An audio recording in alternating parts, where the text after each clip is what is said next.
You wake up in the pitch-dark stillness of a 14th century European peasant hut. Not because you've had a full night's sleep or because a bird sang you awake, like some enchanted Disney farmhand. No, your eyes snap open because something cold and wet just crawled across your chest. It could be a rat. It could be your neighbor's toddler. It could be a sin. But let's be honest, it's probably a rat. You try not to move too quickly. If you make noise, you'll wake the entire household. Not that you're in a household exactly. It's more like an open-concept straw box filled with sweating bodies and poor decisions. You share this space with your spies, your kids, your in-laws, 2 goats, 3 chickens, and a wooden statue of a saint with eyes that follow you wherever you go. You don't know if it's holy protection or just unnerving, but either way, you're pretty sure he saw everything you did with that moldy bread last night. You shift under the covers.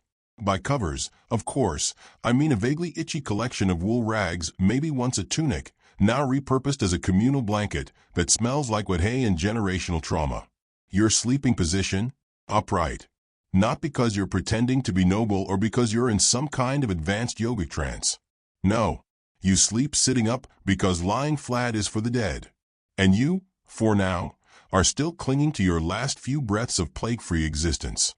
So before you get too cozy and drift back off into the loving arms of the Middle Ages, take a moment to like this video and subscribe, but only if you actually enjoy this kind of thing.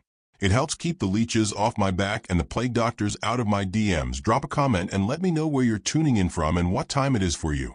I'm always a little too excited to see who else is lying in bed voluntarily listening to slow-burning history monologues at 2:38 a.m. Okay, back to your damp medieval reality. So why are you sitting up like a sentient potato sack instead of lying down like a normal human trying to get some REM sleep? Let's walk through it, shall we? First, there's the simple fact that your bed, if we can even dignify it with such a label, isn't made for sprawling out. It's a short, lumpy wooden frame stuffed with straw, feathers if you're rich, or just pure human regret. And yes, it's small. Very small. Uncomfortably small. Not because medieval people were all the size of hobbits, though yes, they were generally shorter, but because they didn't think about sleep the same way we do. Sleeping upright was often seen as more natural, especially when you consider that many beds were in communal spaces, and those beds were often used for everything: eating, sitting, labor, childbirth, death, and existential panic. Lying flat was considered undignified, vulnerable, morbid. It was how corpses lay in their shrouds before being rolled into the nearest plague pit. So no thanks. Also, let's not underestimate the ever-present medieval fear of death by sleep. No, really. People believed that lying flat could invite demons, spirits, or just your own soul to up and leave your body in the middle of the night like, nope, I'm done here. And who wants that on a Tuesday? You sit up to sleep, maybe propped with a few musty bolsters or leaning back against a wall that's permanently damp from centuries of rain and poor architectural decisions. It's not comfortable, but then again, neither is being alive in 1324. You've learned to manage your expectations. Outside, it's probably raining. Inside, it might also be raining. The roof leaks in at least 3 places, and one of them is directly above your face. You know this because you counted the drips last night instead of sleeping. 1, 2, 3, drip, rat squeal. 4, existential dread. You're tired, but also not in a rush. Because in the medieval world, sleep isn't a one-and-done kind of event. It's segmented. That's right, you don't get one big, beautiful 8-hour Netflix and snore marathon. Oh no, you get first sleep and then second sleep. Welcome to what historians call biphasic sleep. Or, as you know it, the thing where you wake up at 2 a.m. and stare into the abyss for 2 hours wondering if your chimney ghosts are judging you. The pattern goes like this: you go to bed early because electricity hasn't been invented and candles are expensive. Like, sell your chicken to buy a candle expensive. So you crawl into your straw cage of regret sometime after sunset, which in the winter means 7 p.m. or even earlier. You sleep for a few hours, say, from 8 p.m. to midnight. And then, you wake up, fully awake, not groggy, not rolling over, just up. Hello darkness, my old friend. During this time, you might get up and do chores. Read scripture, if you're lucky enough to be literate. Have a snack. Or, and this was extremely common, have sex. Yes, medieval manuals and even clergy recommended that couples use the space between first and second sleep for what monks like to call marital knowing. Because nothing says romance like icy floorboards, chamber pot smells, and your mother-in-law sleeping 3 feet away. Once you're done with whatever nighttime activities you've got on the roster, you settle back into bed for your second sleep, which carries you from around 2 a.m. to dawn. It's like a terrible sleep schedule designed by someone who hates you and also invented rats. But again, you're sitting up the whole time. Your neck aches. Your back screams. But the demons haven't taken your soul yet, and that's what counts. Congratulations, you've survived another medieval night. Now brace yourself, morning is worse. But before we roll into the horrors of dawn, let's sit in this moment a bit longer.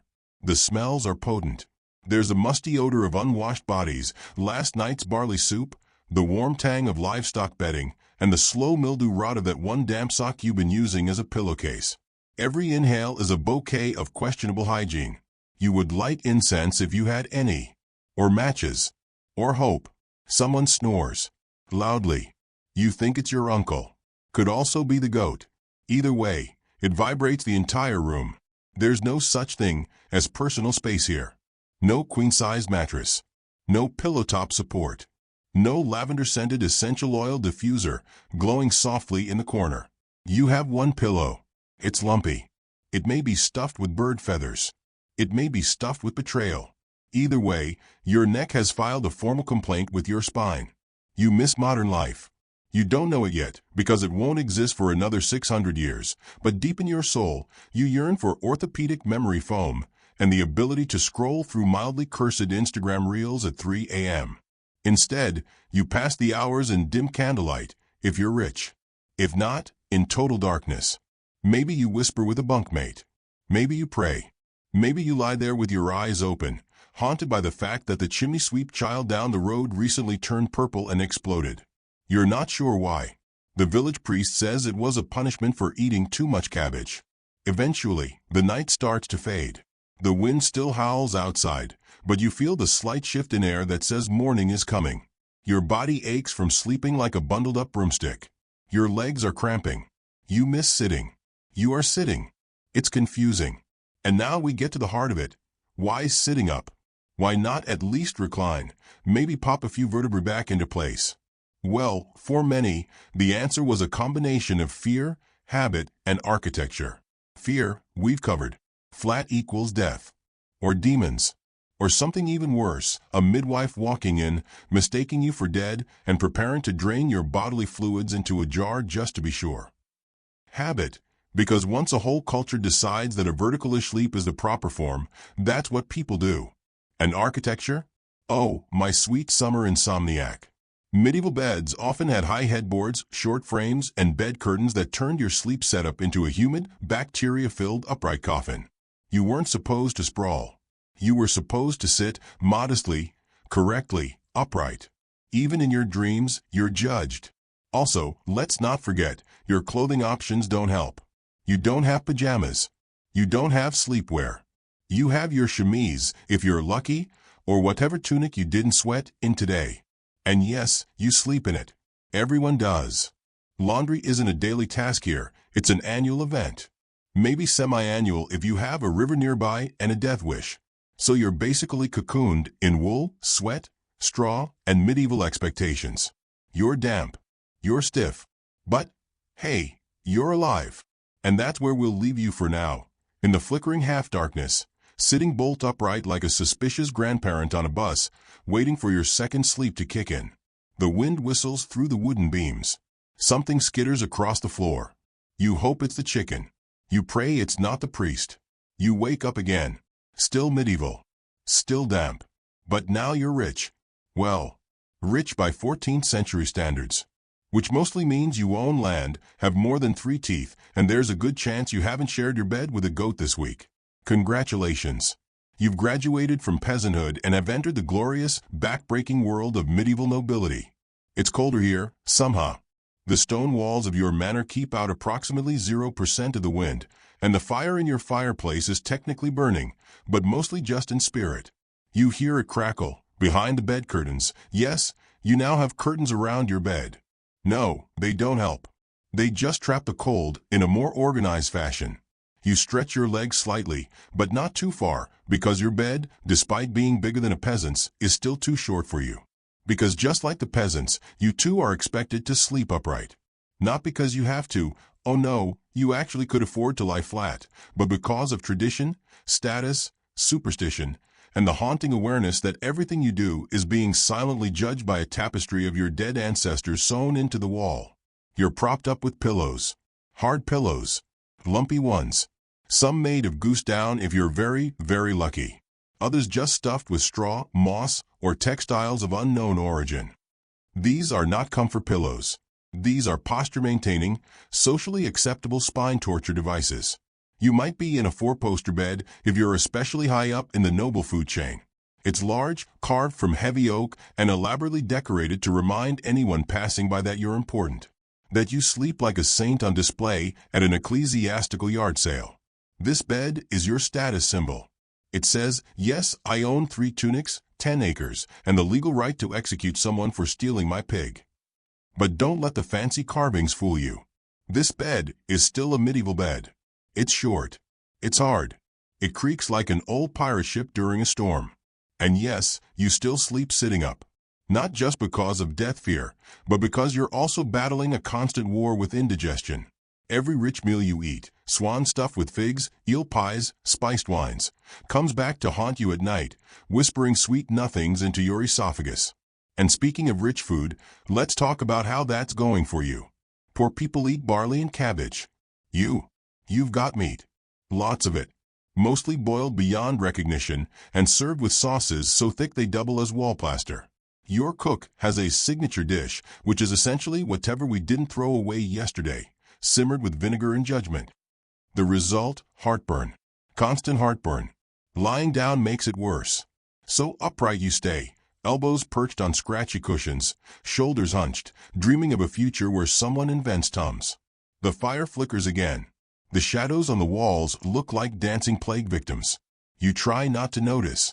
Somewhere nearby, your servants are also waking up, or rather, they never really went to bed. The line between sleep and awaiting orders is thin for them. You might have a valet, a lady's maid, or even a page boy. They sleep on pallets near your chamber, ready to spring up the moment you sigh too loudly or kick off your fur blanket in a dramatic display of discomfort. Their sleep doesn't matter. Yours does. Because you're important. You have responsibilities. Like sitting through 6-hour feasts, pretending to enjoy falconry, and occasionally nodding thoughtfully during trials while someone gets publicly disemboweled for stealing bread. And your bedroom? It's a room, technically. But it's not private. Not really. Medieval noble bedrooms were like backstage dressing rooms at a chaotic community theater. People came and went. Servants, priests, messengers, wet nurses, nobles dropping by to gossip. It was more Grand Central Station than sanctuary. Privacy wasn't invented until around the late 18th century, and even then, only for people who could afford doors that shut all the way. You might sleep with a spouse next to you, or you might not. Marriages among the nobility were mostly about land, alliances, and securing heirs rather than snuggling. If your spouse is there, they're also probably sitting up, equally miserable, pretending they don't hate the sound of your breathing. If you're royalty, it's even worse. Your bedroom is a political arena. Everyone wants to be there.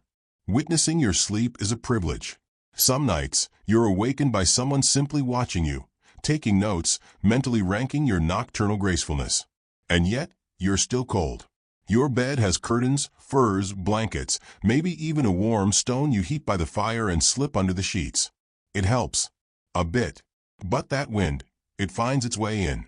Through cracks in the windows, under the door, up from the floorboards. You consider, briefly, just setting yourself on fire. But then remember, your robe is made of wool. Damp, heavy wool. It would smolder for hours and smell like roasted cheek. So instead, you huddle deeper into your blankets. They itch. Everything itches. You wonder if it's fleas. It is. It's always fleas. Even kings have fleas. Queens have entire flea families, setting up generational estates in their underlayouts. You try not to think about it. You glance toward the window. No glass, just wooden shutters. Maybe a bit of oiled linen to keep out the worst of the cold. You hear the cock crow. Or maybe it's just a child screaming. Same pitch. It's almost time to get up. But you don't want to. Because despite the cold, the itching, the indigestion, the noise, and the vague existential discomfort of being nobility in a collapsing feudal system, you are, technically, comfortable. You don't have to walk 10 miles to gather wood. You're not eating beet stew out of a broken gourd. Your shoes, if you choose to wear them, have actual soles. Luxury. But still, sleep doesn't come easy. Because in your world, sleep isn't a time for peace. It's a time of risk. Superstition hangs heavy in the room. People believe in dreams, omens, nighttime visitations. You've heard of men waking up screaming, convinced they've been pressed by demons. Women claiming they saw saints standing at the foot of their bed. Children sleepwalking into the woods and returning speaking Latin. You hope it's just a stew. So you sleep sitting up, upright, as if ready to wake and fight off whatever might creep in, be it a ghost, a thief, or a discontented servant with ideas about social mobility. And there's another thing, your bed is watched. Not always, but sometimes. Your household staff might sleep nearby. Or a trusted knight. Or a scribe. Someone who's there not to protect you, but to record you. Because history must know what you said in your sleep, especially if you mumbled something about taxes or the succession line. Your dreams are not your own. Nothing is your own. You drift, eventually, into a dream about feasting. You are lying flat, finally. A bed of clouds. Warmth. No fleas. No duties. But then you're yanked awake by the sound of someone whispering your name. You lurch forward, still upright, and realize you've drooled slightly on your sleeve. Very noble. Your page boy announces it's nearly dawn. Time to begin the day. You nod. Miserably. As he retreats, you hear him mutter something under his breath. It might have been Latin. It might have been a complaint. It might have been a prayer for death. You understand. You too would rather not deal with another medieval Tuesday. The upright sleep continues. Year after year. Life spent half awake, half dreaming, never truly horizontal. Even in death, you'll be posed this way, propped up in a coffin, carved into your tomb like a marble breadstick. Upright. Noble. Chronically uncomfortable. But hey, at least you're not a peasant anymore. Just sit back. Let your spine hum with generational pressure. Breathe in the soot. Breathe out the sorrow. And close your eyes. You wake up. Again. But this time, you are not a peasant or a noble. You are a monk. You've chosen this life. Or rather, it was chosen for you. Perhaps you were the third son of a minor noble family, or perhaps you committed a petty crime and were given a choice, monastery or execution. You chose God. Or at least, God-adjacent discomfort. You are in a cell. A stone cell. Not a prison cell, technically. This is your cell as in your peaceful, solitary, God-fearing room where you can suffer in isolation. It's about the size of a broom closet and about as warm as a snowman's armpit. You wake in total darkness. Because of course you do. You went to sleep in total darkness, and the monastery can't afford candles for you to burn through the night. Besides, light is a luxury. And luxuries breed temptation. And temptation breeds, well, things you're definitely not supposed to be doing under the covers. You reach for your habit, the coarse wool robe that's both your pajamas and your daywear. You slept in it. You always sleep in it. Because the rule of Saint Benedict didn't say anything about silk nightgowns. You are sitting up. You always sleep sitting up. Because lying flat is considered prideful. Yes, prideful. Something about lying like a corpse being too sensual, too indulgent. Your body is a temple, but in this case, the kind of temple that's freezing, echoey, and slightly haunted. Besides, there's the other thing. The thing nobody says out loud, but everybody knows. Lying down might make it easier for impure thoughts to creep in. And we cannot have that. No, sir. This is the monastery. Here, your nightly emissions are logged by God like a holy spreadsheet, and somewhere, St. Peter is sighing every time you twitch under the blanket. So you sleep upright. Sometimes on a bench. Sometimes in a hard wooden chair. Sometimes just curled up like a medieval gargoyle at the edge of your cot, praying for unconsciousness before the feeling in your toes vanishes entirely.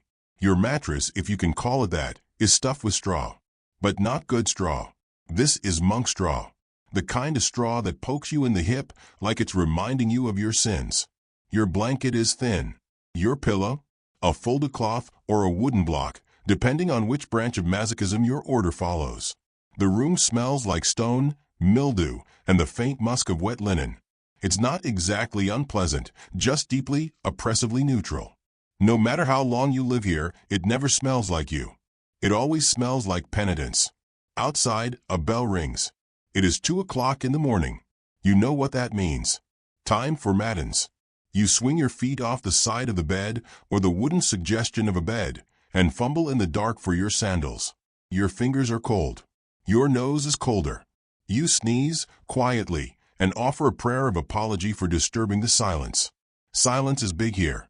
It's called the Great Silence, and it starts at sundown and ends after morning prayers. You are not allowed to speak, not even to curse when you stub your toe on the stone threshold, which you always do every single morning, like clockwork, because the monastery floor plan was clearly designed by someone who hated feet. You shuffle to the chapel. The hallways are unlit. You pass other monks, equally cold, equally tired, equally regretting every decision they've ever made. Nobody says a word. Just the sound of sandals slapping stone, fabric brushing fabric, and the occasional pained throat clearing of a monk trying not to die quietly. The chapel is cold. It is always cold. The fire went out hours ago, and nobody dared relight it. You gather with the others. You sit. You begin to chant. Matins is the first of 8 prayer services you'll attend today. You do not miss them, ever. Missing prayers is like medieval skipping school, but instead of detention, you get an extra week of fasting and self-flagellation. You chant in Latin. You don't fully understand it. But that doesn't matter. It's about rhythm, repetition, the kind of spiritual sleepwalking that turns your thoughts into holy static. And it goes on. 4 hours. You doze slightly, head dipping forward, jerking upright again. One monk falls off his bench entirely, landing with the soft thud of a man who no longer fears death. You all pretend not to notice. After matins comes lauds. More chanting. More kneeling. Then it's back to yourself for an hour of silent contemplation before you even think about breakfast. And no, you don't get coffee. You don't even get tea. You get porridge. Cold porridge. Sometimes with a few lentils tossed in for excitement. You eat it silently in the refectory, seated on a long wooden bench with 30 other monks who are all chewing at the exact same pace, like synchronized bovine monks of the apocalypse. No one speaks. If someone sneezes, a junior monk reads a psalm as punishment. After breakfast, it's labor time. You may be assigned to the scriptorium, copying text by hand until your fingers bleed and your eyes cross. Or maybe you're in the herb garden, weeding with a rusted trowel and wondering if God intended for your knees to suffer this much. The day continues. More prayers. More silence. More meals that can only be described as warm beige sadness. And by evening, you're exhausted. You return to your cell. You sit on your bench. Or maybe you kneel and lean forward on your straw mattress. You do not lie down. That would be luxurious, scandalous, possibly French. Instead, you doze in fits and starts. You dream of warmer climates, of lying flat, of having enough wool to actually fold into a second blanket instead of just hoping for forgiveness from the wind. The bell rings again. It is time for Compline, your final prayer before sleep. You shuffle back into the chapel. One of the older monks mutters something under his breath. It might have been a joke. It might have been a prayer for death. Again, you understand. You chant again. Your voice is hoarse. Your soul is quieter than ever. You return to your cell. You try to sleep. But again, not lying down. Because comfort is the enemy. Comfort leads to sin. And you, friend, are here to avoid sin at all costs. Even if it costs you every ligament in your back and the ability to form a coherent thought without mumbling amen at the end. Eventually, your body shuts down. Your neck bends forward. Your arms go limp. You breathe. In, out, in, out. And just before you truly fall asleep, you are jolted awake by the sound of another bell. It's time to start over. This is your life. This is sleep, monk style. It's not luxurious. It's not comfortable. But it is, allegedly, good for your soul. Or so they keep saying. But what happens when you leave the monastery?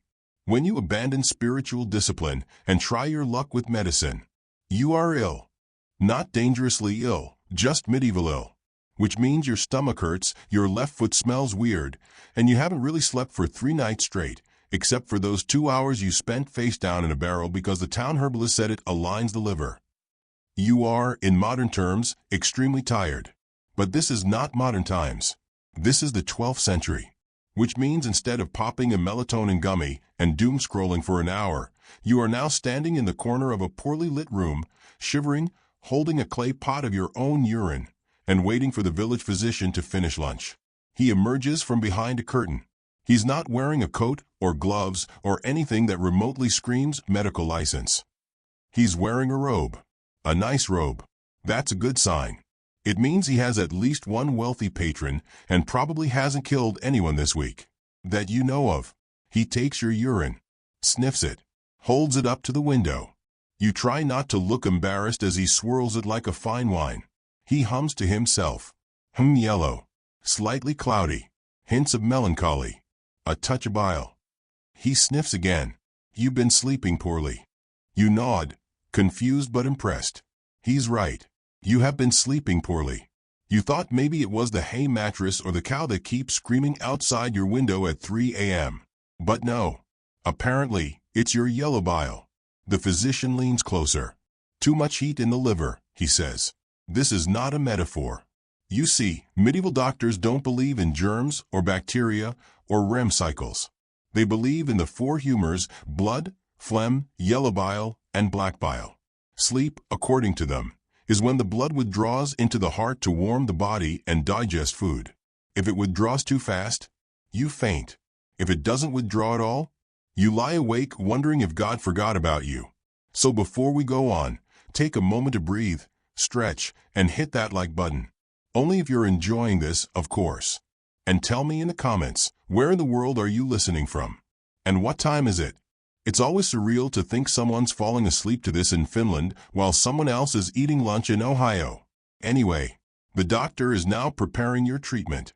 He instructs you to lie down, not flat, but propped up at a modest 45-degree angle so the humors can flow with dignity. You do not ask what that means. You are told to avoid garlic, cabbage, red wine, the color blue, and all foods beginning with the letter P. Instead, you are prescribed warm goat's milk, quiet walks before dusk, and soothing thoughts. The definition of soothing is left open-ended, but you're handed a book of religious poetry and told not to laugh for 3 days, because laughter stirs the spleen. He also recommends a bloodletting. Not because he's angry, because, again, you're too full of blood. He shows you a chart, a large circular wheel with a man's body drawn on it, surrounded by zodiac signs, moon phases, and a list of organs. Apparently, the moon is in Gemini, so he can't bleed your left foot today. It'll have to be the right elbow. You nod as if this makes sense.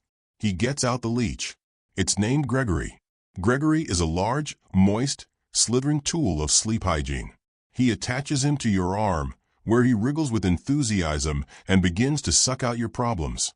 You feel lightheaded, which the doctor assures you is a good sign. That means it's working. He tells you to go home and sleep. You try. You really do. But lying in your straw-stuffed sack of disappointment, one elbow slightly weeping from Gregory's enthusiastic nibbling, you can't help but notice your liver still feels warm. You try counting sheep. It doesn't help. Because sheep in your village are loud and real, and standing outside your window, bow-ing like it's their personal mission to remind you how much will they're hoarding. Eventually, you drift off, but only for a bit, because medieval sleep is not one long stretch. It comes in 2 parts. And yes, it's time we talked about first sleep and second sleep. Back in the Middle Ages, it was completely normal for people to sleep in 2 distinct chunks. You go to bed shortly after dusk, sleep for a few hours. This was your first sleep, then wake up around midnight. Not to scroll Instagram, not to microwave leftovers, but to think, to pray, to do light chores, or sometimes have sex. All perfectly normal medieval midnight activities. This wakeful interlude was known as the watch, and it lasted for 1 or 2 hours. Some people read scripture.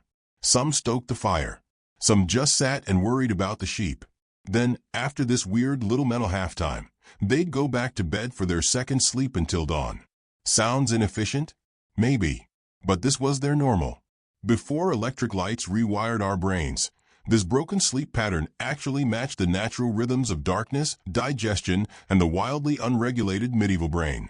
But if that didn't work, if you still couldn't sleep, then your doctor might recommend the ultimate cure, the sleep charm. Yes, it's exactly what it sounds like. Somewhere between medicine and superstition, sleep charms were whispered prayers, rhymed incantations, or Latin phrases carved into amulets and sewn into pillows. One popular option involved writing the names of the three magi, Caspar, Melchior, and Balthazar, on a scrap of linen and hiding it under your mattress. Instant insomnia cure. Allegedly. If you were wealthy, maybe a local priest would come and bless your bedroom.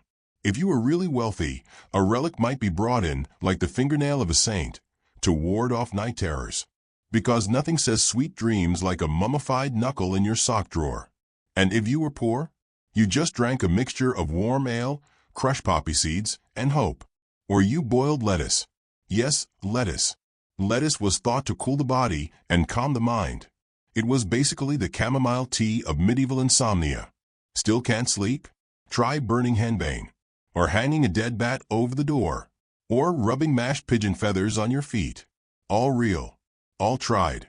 All documented by someone who presumably never tried, just closing their eyes and waiting. Of course, the problem might not be your body. Maybe it's your soul. Because sometimes, sleep problems were interpreted as signs of sin, guilt, or possession. If you were tossing and turning, plagued by disturbing dreams, or experiencing night paralysis, you might be under demonic attack. The solution? More prayers, more fasting, and in extreme cases, exorcism. Because obviously, the logical explanation for your insomnia is that a minor demon has taken up residence in your lower back. And it all loops back again. Your body is a temple, but also a battlefield. And sometimes, a slightly leaky wine barrel full of phlegm and resentment. You go to bed that night, elbow bandaged, brain confused, stomach full of boiled lettuce and quiet panic. And you pray. Not for health. Not for wealth. Just for sleep. Even an hour. Even 30 minutes. Even second sleep, if that's all you've got left. You lie there. Upright, of course. Because you don't want to tempt fate. Or Gregory. Your heart slows. Your mind floats. You hear the sheep. And finally, for a moment, you sleep. Until the bells ring. Again. You arrive just after dusk. You're sore. You're filthy. And you smell like you've been personally rejected by every river on the continent. Which, to be fair, you probably have. The inn looms before you, 3 crooked stories of wood and wattle, leaning slightly to one side like it's been thinking about collapsing since Tuesday. There is no sign.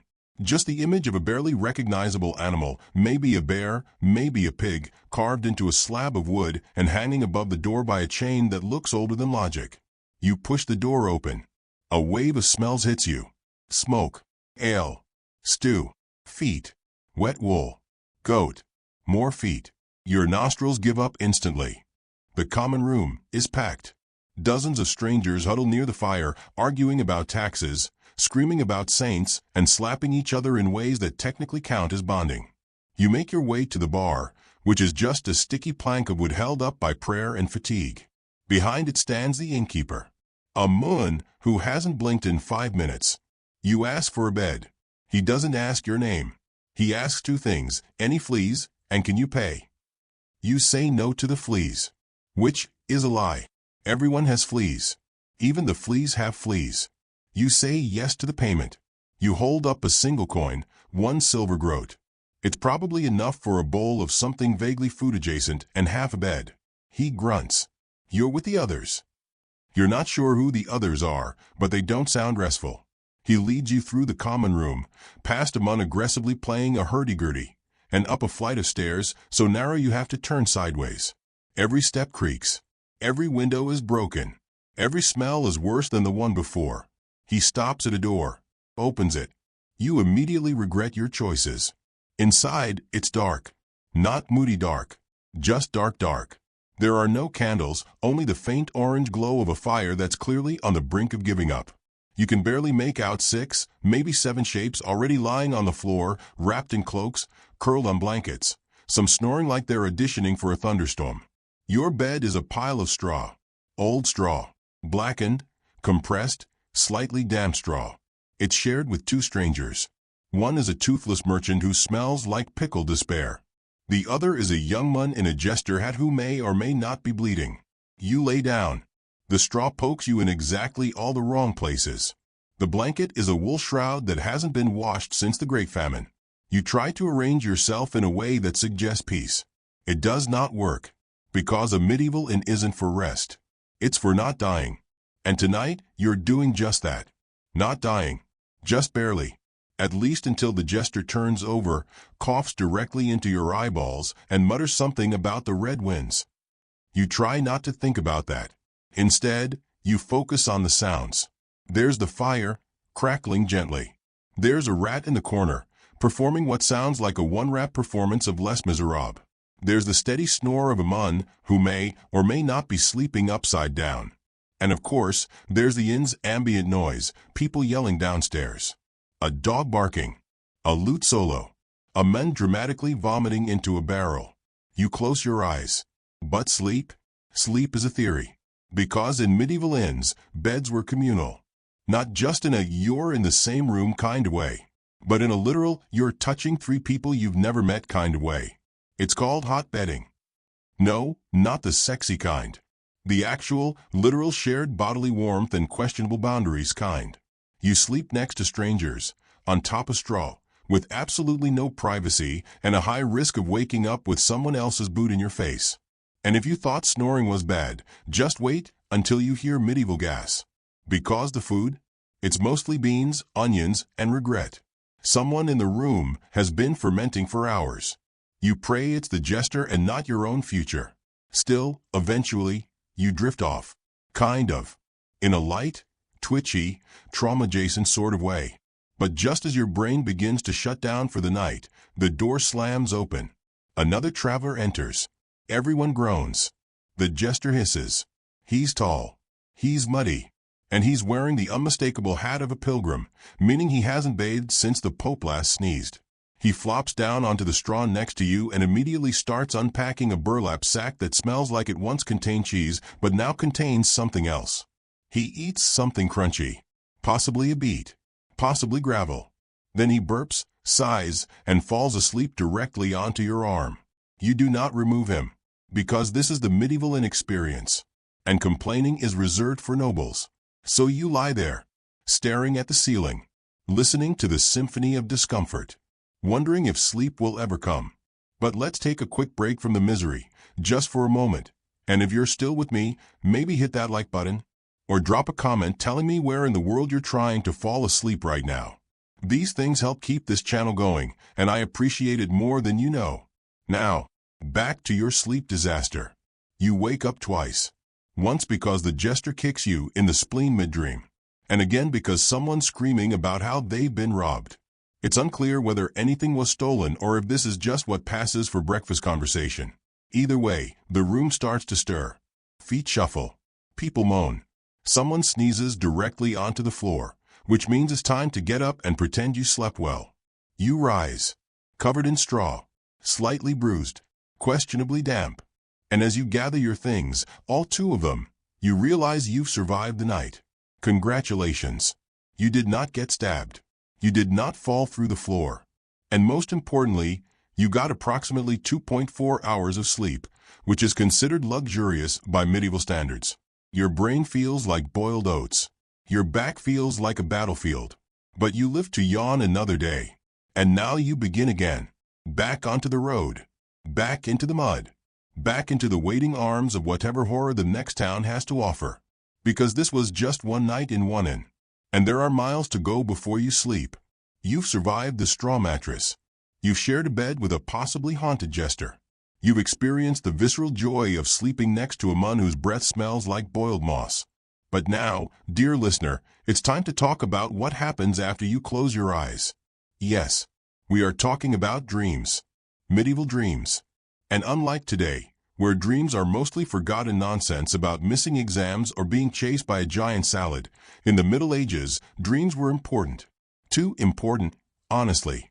Because depending on who you asked, they were either divine messages, or demon voicemails, or indigestion in fancy dress. So tuck yourself in, if you're not already, and prepare to enter a realm of nighttime visions, biblical paranoia, and at least one talking sheik. You are dreaming. At least, you think you are. It's hard to say, because you're standing in a garden, barefoot, surrounded by floating Latin phrases and a woman who might be the Virgin Mary or just someone's aunt. The trees are glowing. The moon is singing. You're pretty sure your liver just said something insulting in French. And suddenly, you wake up, covered in sweat, breathing like you just outran 3 wolves and a Catholic guilt complex. You blink in the darkness. Someone is snoring. The jester is muttering something about walnuts. The world is still very much the same as it was 5 minutes ago. Awful. But your dream? That's serious business. Because this is the 14th century. And dreams aren't just dreams. They're messages, clues, warnings, tiny, confusing scrolls delivered to your brain by forces beyond comprehension. Saints, angels, your deceased Uncle Reginald, and, on bad nights, Satan himself. So before we wade any deeper into your subconscious, take a moment to gently like the video if you're enjoying this journey through sleep-deprived lunacy. Drop a comment telling me what time it is where you are, and maybe share the weirdest dream you've ever had. For science. Or at least for solidarity. Okay. Back to your confusing medieval psyche. There were, broadly speaking, 3 kinds of dreams in medieval thought. The first, visio, a prophetic dream. A divine revelation. The holy inbox of your sleeping mind. These dreams were clear, symbolic, and often terrifying. You'd see angels holding swords, a river of fire, or perhaps God himself, usually judging you silently like a disappointed teacher. The second, oraculum, a dream involving a direct message from a supernatural being. This might involve a saint telling you to build a church or the Virgin Mary telling you to stop eating cheese before bed. And finally, insomnium, the regular kind. Anxiety dreams, fantasies, food poisoning hallucinations. These were considered worthless. The spiritual spam folder of the mind. Unfortunately, the lines between these weren't always clear. So people spent a lot of time trying to interpret them. Which is how we got a whole genre of medieval dream interpretation books written by monks, scholars, and people who were clearly just guessing. For example, dream of climbing a ladder? That means you'll rise in status. Dream of falling from a horse? Someone's about to betray you. Dream of your teeth falling out? Someone in your family is going to die. Fun. Dreams about animals were even more complex. A lion meant strength. A dog meant loyalty. A snake meant temptation, or sin, or your cousin Jeffrey. Honestly, everyone hated Jeffrey.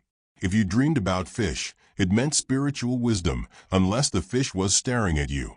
In which case, it meant heresy. Or indigestion. Or both. The church was very involved in the conversation, of course. Early on, figures like St. Augustine warned against taking dreams too seriously. He believed many dreams were temptations, tricks by the devil to lure you into sin, lust, or vague heretical ideas, like thinking for yourself. But others, like Thomas Aquinas, tried to walk the line. He suggested that some dreams were natural, caused by the humors, the stars, or your overactive liver, while others were supernatural, sent by God or Satan, depending on whether you ate goose meat after dusk. So you can imagine how stressful it was to wake up from a dream about flying. Did it mean you were holy? Or proud? Or possessed? Or just hungry? To be safe, you'd probably confess to your priest, who would nod gravely and prescribe 3 prayers, 1 fast, and no more pickled eggs before bed.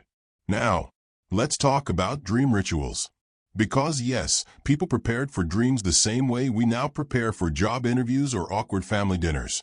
If you were expecting a meaningful dream, say, you were seeking guidance about a big decision, like which monastery to join or whether to flee the plague, you'd perform a ritual incubation.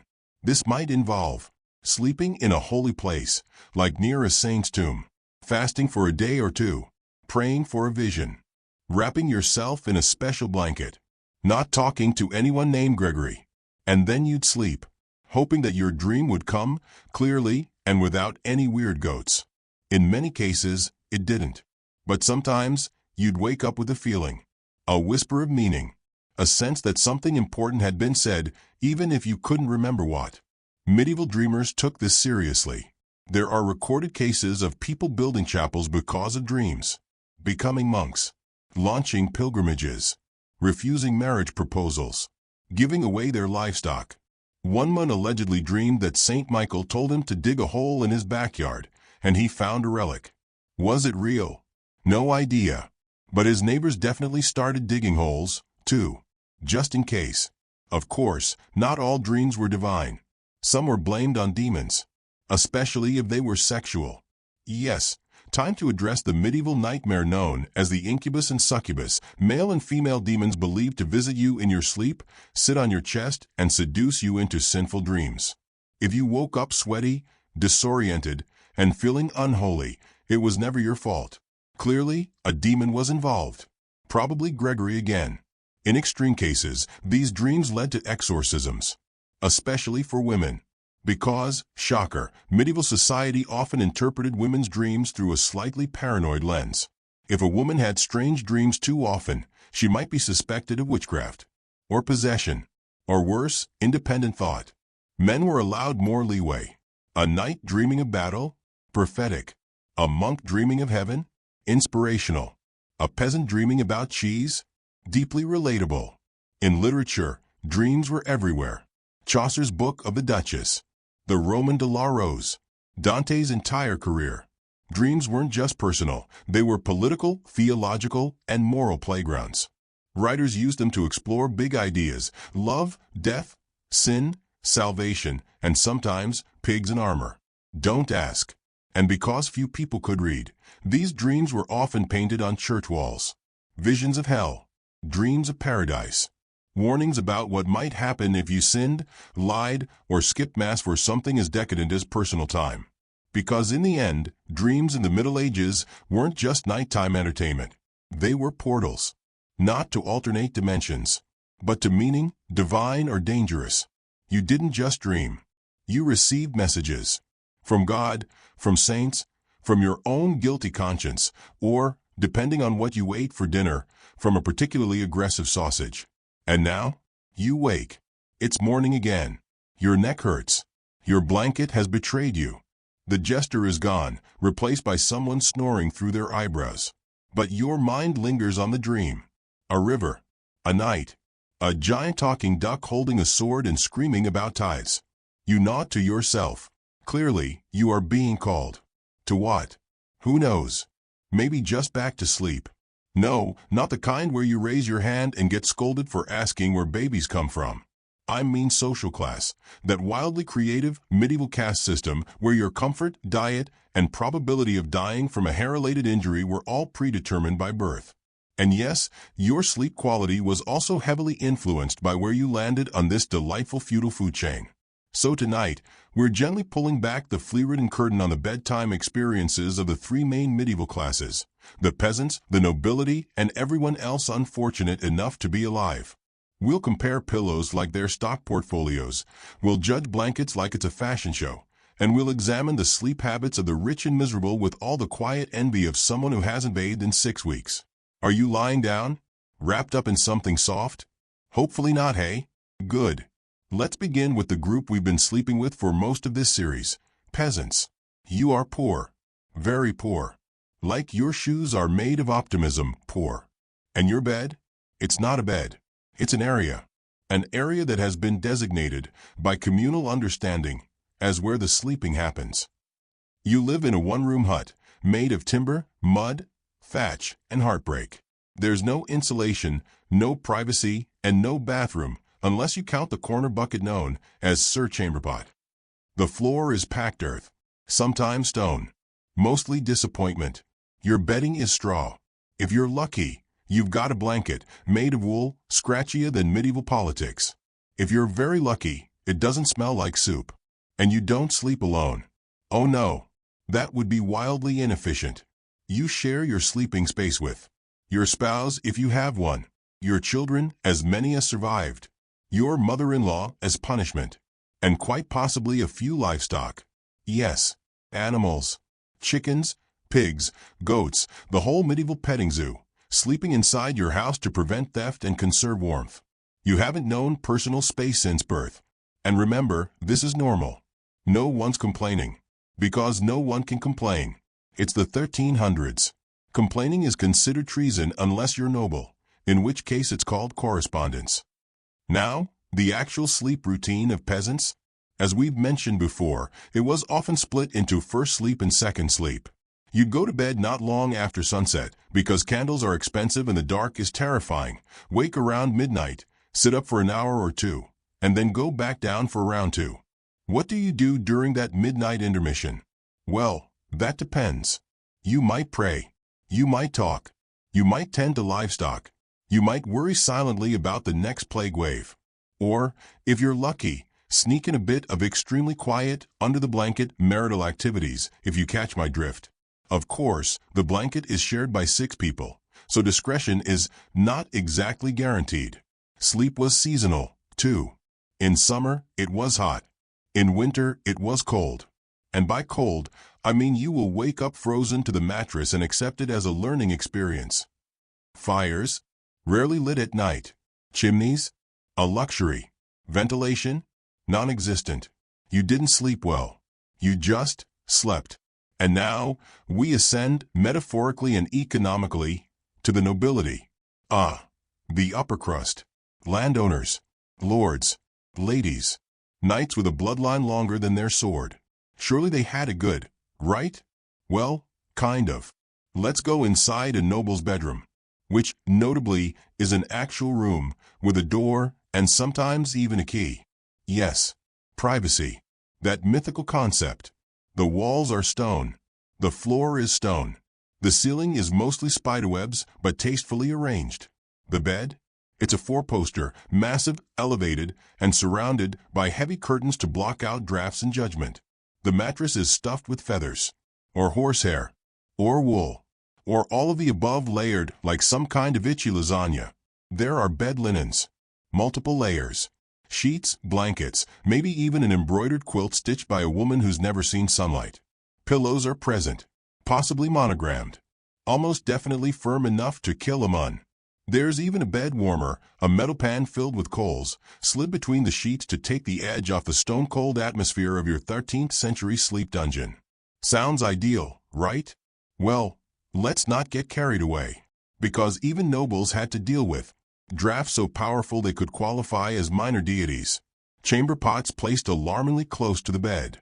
Curtains that never quite blocked out the snoring of your spas or the moaning of ghosts. Bedfellows, because if you were hosting guests, everyone slept in the same room, and sometimes the same bed, because that was seen as completely normal. Also, vermin. Everyone had them. Bedbugs. Fleas. Lice. The unholy trinity. Even if your bed frame was carved from imported oak and blessed by a priest, there was still a solid chance you'd wake up itchy and mildly cursed. Let's not forget, hygiene was optional. Even among the wealthy. Bathing was rare. Linens were washed infrequently. And if you were sick, you'd be tucked into bed with leeches and a prayer. But they did have sleepwear. The noble class might wear a nightshirt, or a nightgown, or nothing, which made things awkward during surprise visits from wandering bishops. They also had bedrooms filled with objects, crucifixes, holy water, icons, and sometimes creepy portraits of dead relatives staring at you while you sleep. Sweet dreams.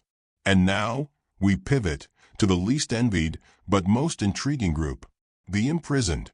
You are in a dungeon. Why? Who knows? Maybe you spoke Latin in the wrong tone. Maybe your taxes were late. Maybe someone powerful just needed to feel powerful. The walls are damp. The air smells like mildew and malice. Your bed is the floor.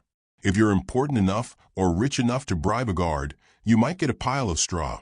If not, it's stone, cold, and regret. No blankets. No pillow. Just whatever clothing you didn't manage to lose during your dramatic arrest. There is no light. There is no sound except distant screams and the occasional rat clapping ironically. You don't sleep. You fade in and out of consciousness while trying not to get tetanus from the walls. And dreams? Your dreams are mostly flashbacks of better days, like the time you ate soup that didn't taste like betrayal. For prisoners, sleep was a tool of torture, deprivation, darkness, solitude. In rare cases, nobles imprisoned in castles might have a real bed, even a servant. But the psychological toll remained. You were still at the mercy of someone else's bedtime schedule. Sleep was a battleground, and you were always losing. So, whether you were poor, rich, imprisoned, or ambiguously undead, the medieval experience of sleep was a direct reflection of class. Peasants were functional sleepers. Huddle, grunt, snore. Nobles were ceremonial sleepers. Prayers, pillows, paralysis. Prisoners? Well, they didn't really sleep. They just paused until morning. But one thing united them all. They were tired. Because medieval life was exhausting. Physically, mentally, emotionally. Whether you were tilling fields, plotting land deals, or just trying to avoid dying in a public square, everyone craved sleep. And almost no one got enough. Which, in that way, makes them just like us. Except, with fewer snack options. You've finished your barley stew. You've said goodnight to the pig sharing your floor. You've removed the single boot you own. And now, it's bedtime. But not yet. Because no medieval person, no matter how covered in soot and bad decisions, just crawled into bed and passed out like a modern-day laptop user binge-watching ancient alien documentaries. Oh no, there was a process, a ritual, a sacred, or at least deeply paranoid, set of steps to usher in what you hoped would be a dreamless, demon-free sleep. So, tonight, we're tucking ourselves in with the help of a few medieval favorites: superstitions, prayers, potions, talismans, incense, and, of course, pure existential dread. Let's start with the foundation of all medieval bedtime rituals: fear. Yes, fear. Because unlike us, the medieval mind didn't see sleep as a relaxing, restorative thing. It saw it as a preview of death. Which, fair enough. You close your eyes. You go still. You're vulnerable. You might not wake up. You might be visited by spirits. You might choke on a chicken bone you didn't know was still in your mouth. It was all on the table. So naturally, the bedtime ritual began with a lot of what medieval people were best at: praying. And I don't mean a quick "God bless my mom" and lights out. No, we're talking full recitations. Evening prayers, psalms, and chants, often in Latin, whether or not you actually understood Latin. You'd kneel beside your straw-stuffed sleep rectangle, mumbling something like, "In manus tuas, Domini, commendo spiritum meum," which roughly translates to, "Into your hands, O Lord, I commend my spirit." Which is definitely the vibe you want before trying to catch some ZZZs. It's like whispering your last will and testament to your pillow. And don't forget, people believed dreams weren't just brain static. They were messages, visions, temptations, visitations from saints or Satan. So, bedtime was a spiritual battleground, and you were armed with nothing but a wooden cross, a guilty conscience, and 6 lice bites. After the prayers came the protections. Now, if you were a peasant or even moderately literate, you might not have access to a full prayer book. But that didn't mean you were sleeping unguarded. Oh no, you had charms. Not cute jewelry store charms. We're talking handwritten magical texts, often folded and sewn into little fabric packets, pinned to your shirt or bed linens. These were known as bedside amulets or pillow scripts. What was in them? Bible verses, angel names, weird Latin, symbols that looked suspiciously like someone sneezed while writing the letter E. And what were they for? Protection. From illness. From nightmares. From night demons. From your annoying brother who sometimes tried to steal your bread while you were asleep. And sometimes these charms weren't even written. They were herbs. You'd hang rue, mugwort, or rosemary around the bed to ward off evil spirits and mosquitoes, which in the medieval worldview were essentially the same thing. People also placed iron objects by the bed, keys, knives, horseshoes, to repel fairies, witches, or any creature with a problem-solving IQ higher than 6. And if you were extra scared, you'd sleep with a Bible under your pillow, or a bone fragment from a saint, if you were lucky enough to own one, or unlucky enough to steal one. These weren't just religious gestures, they were defensive strategies. Because the night was not just the absence of light. It was the presence of everything else. Of course, not everyone was praying themselves to sleep. Some medieval folks wanted a shortcut. And that shortcut was potions. Let's be clear, medieval sleeping potions were not FDA approved. They were usually brewed by wise women, monks, or anyone willing to grind up questionable roots and tell you it would calm the humors.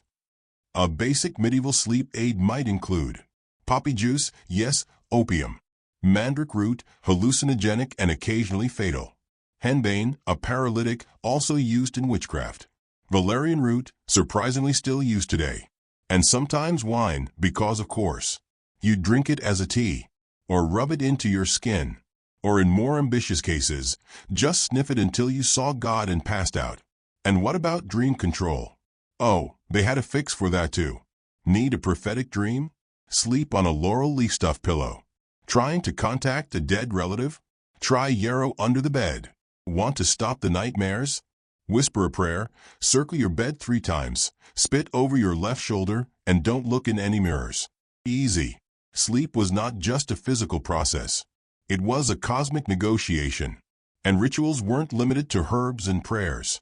Some people chanted angel names, Gabriel, Raphael, Uriel, in sequence as a kind of protective lullaby.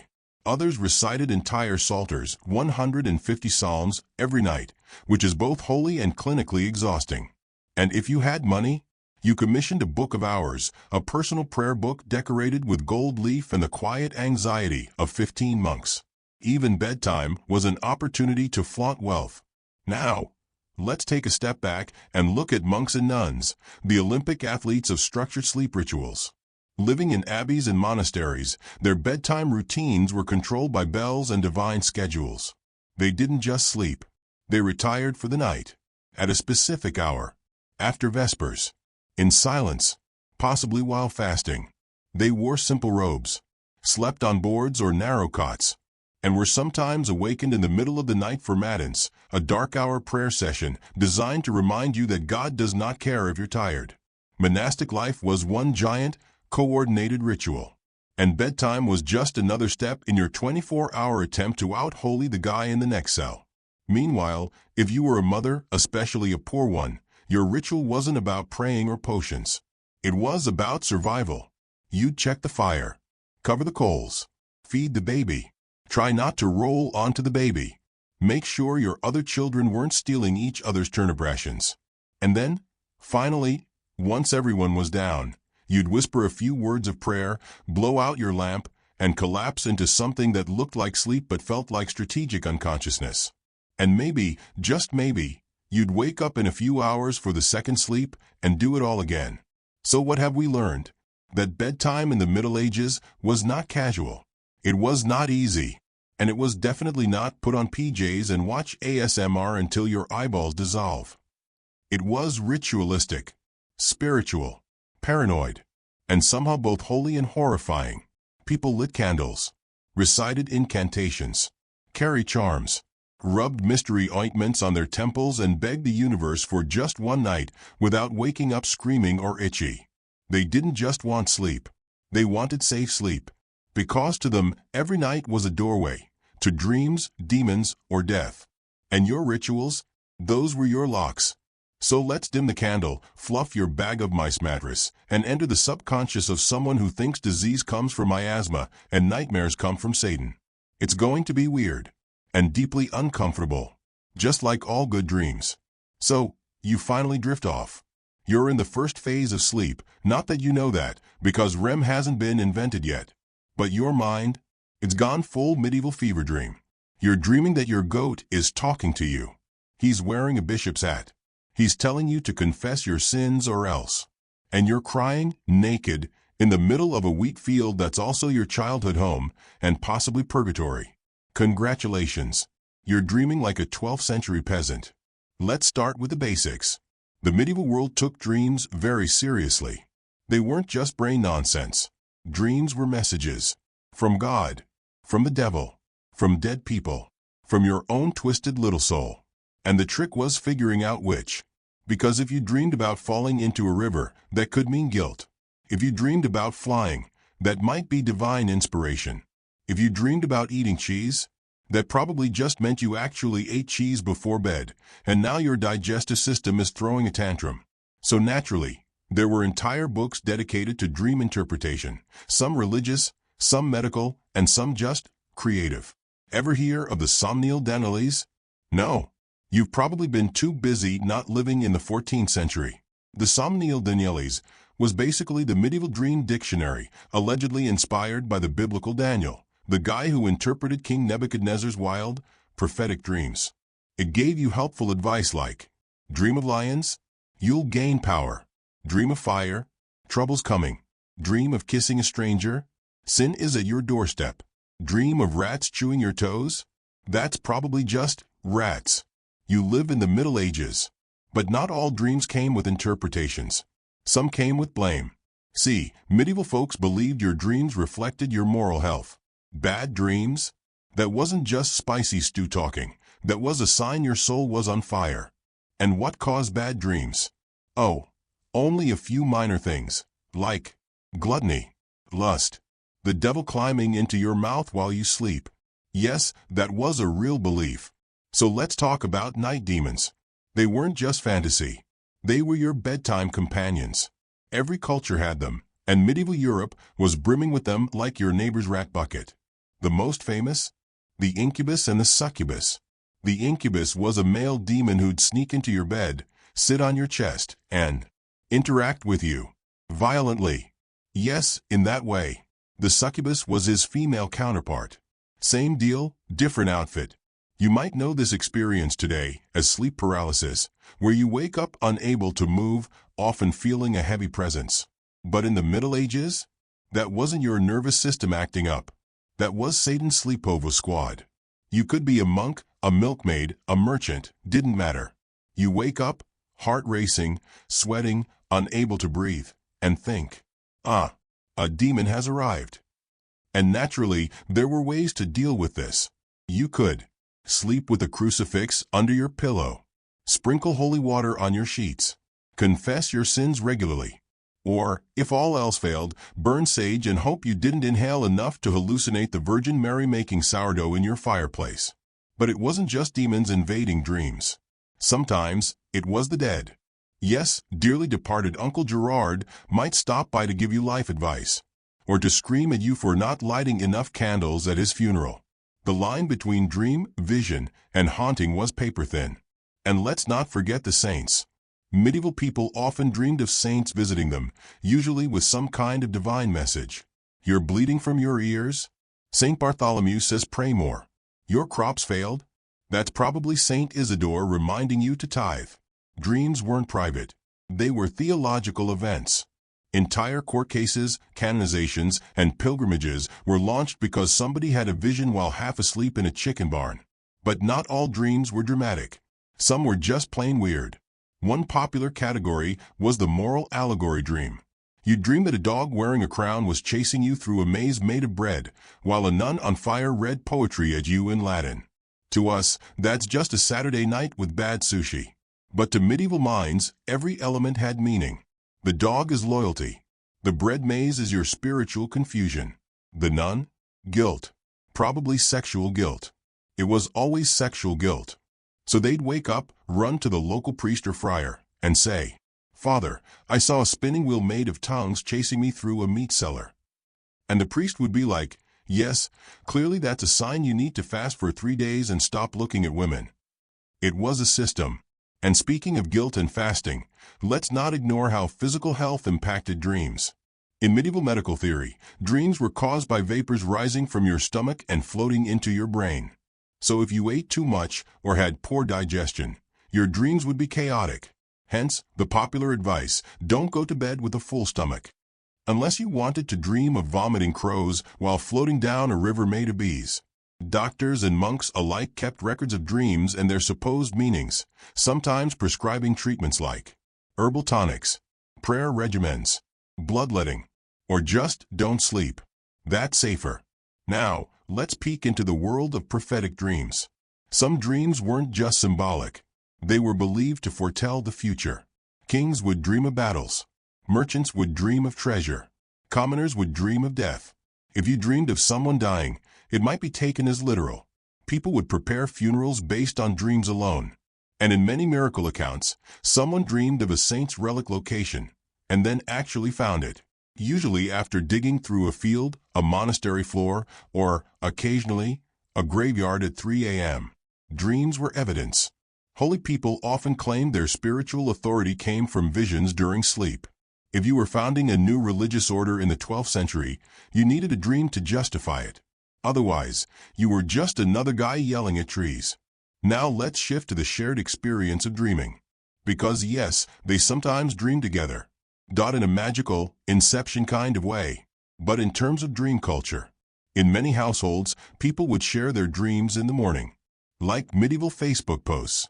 I dreamed of Saint Margaret floating over a river of blood. Oh, wow. I just dreamed I lost all my teeth and then married a goose. These exchanges weren't weird. They were a normal part of breakfast, right next to the barley porridge and the sense of inescapable doom. Dreams were discussed, analyzed, recorded, even painted into illuminated manuscripts. In fact, many medieval artworks depict dream scenes, not as misty, abstract ideas, but as literal events involving angels, monsters, and confused peasants staring up at the sky like, "What did I eat last night?" Of course, not every dream had to mean something. Sometimes, people had boring dreams.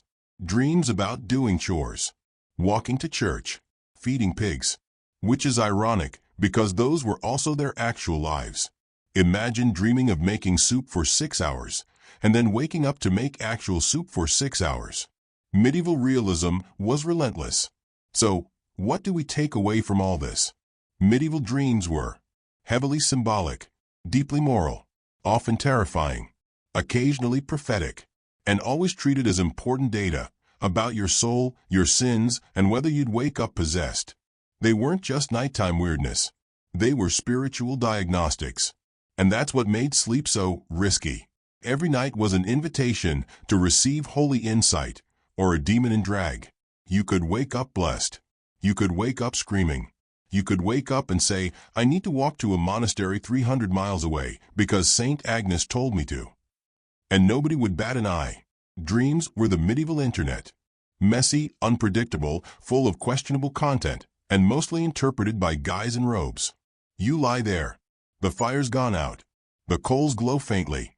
Your partner is snoring like an angry ox. You've counted every beam in the ceiling. 3 are about to collapse. The pig at the foot of the bed is having night terrors. And your stomach is making noises that sound a lot like the devil tap dancing on a drum. It's midnight. Or maybe 1 a.m. Who knows? You don't have a clock. You've never even seen a clock. Time is measured by bells, candle stubs, and pure emotional instability. And you can't sleep. Welcome to medieval insomnia. Let's get one thing out of the way. People in the Middle Ages didn't have a great understanding of why they couldn't sleep. They didn't say things like, yes, my circadian rhythm is disrupted by overstimulation and elevated cortisol levels. They said, the moon is in the wrong mood and my bile is probably too hot. You see, sleep was governed by the 4 humors: blood, phlegm, yellow bile, and black bile. Yes, those again. The medieval body was like a malfunctioning soup, and sleep was what happened when you simmered it just right. Too much black bile? You were melancholic and stared at walls all night. Too much blood? You were restless and sweaty. Too much phlegm? You dozed constantly, possibly while sitting upright in a cow field. So if you had insomnia, it wasn't your bedtime routine. It was your internal gloop being unbalanced. The solution? Bleed you. Literally. Take some leeches to the arms. Or slice open a vein. Because clearly, what your tired body needs is less blood. But it wasn't just humors. Oh no. Insomnia could also be caused by excessive thinking, demons perched on your chest, witchcraft, cursed bread, being near a menstruating woman, yes, really, looking at the moon too long, or, this is my favorite, overconsumption of cabbage. Because nothing ruins a good night's sleep like cruciferous vegetables. So how did people try to fix their sleeplessness? They had options. Terrible, weird, often smelly options. Let's go through some. 1. Herbal remedies. The go-to option. Medieval people loved a good potion, especially when brewed by someone who looked like they hadn't blinked since the last crusade. Common herbs for sleep included Poppy, risky. Valerian root, smells like dirty socks, still used today. Chamomile, the medieval sleepy tea MVP. Lettuce, yes, lettuce, apparently sleep-inducing if you boil it and pretend it's medicine. You'd take these in teas, infusions, or weird poultices that got rubbed on your temples by someone named Brother Matthew. 2. Incantations and charms. Some folks went straight to magic. Couldn't sleep? Recite this prayer backward while holding a chicken feather and standing on one leg. Or maybe tie a bundle of herbs under your bed carved with a Latin verse you can't read. Did it work? Maybe. Or maybe you just got tired from all the nonsense. 3. Sleep-inducing foods. They believed warm, soft foods helped encourage sleep. Think porridge, boiled milk, lentils. You know, the kind of foods that taste like boredom and make you sleepy out of spite. But avoid too much meat, they warned, or worse, spicy food. That might stir up your humors. You'll wake up with nightmares and possibly boils. 4. Changing the bedroom atmosphere. By atmosphere, I mean flinging some rosemary around, stuffing a lavender-scented rag under your mattress, and muttering a prayer to Saint Impha. Also, keep the air fresh, which meant opening the window, which meant you were now sleeping next to a freezing draft with a side of night gremlins. Now here's a surprise. Some people were totally fine with being awake at night. Because in medieval Europe, people didn't always try to sleep in one long stretch. They had segmented sleep, also known as first sleep and second sleep. That's right.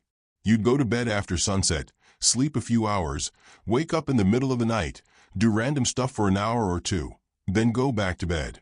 Middle of the night activities included praying, reading if you could afford a book and a candle, having a snack, having sex, visiting neighbors, yes, unhinged, checking the animals, staring into the void and regretting your entire peasant existence. Some people used this time for deep spiritual reflection. Others probably used it to pick lice off their partner. Either way, they expected to be awake in the middle of the night. So maybe your medieval insomnia wasn't a disorder. Maybe it was just part of the plan. But that doesn't mean they liked it. Prolonged insomnia was seen as a serious health issue, both physical and spiritual. Can't sleep for days?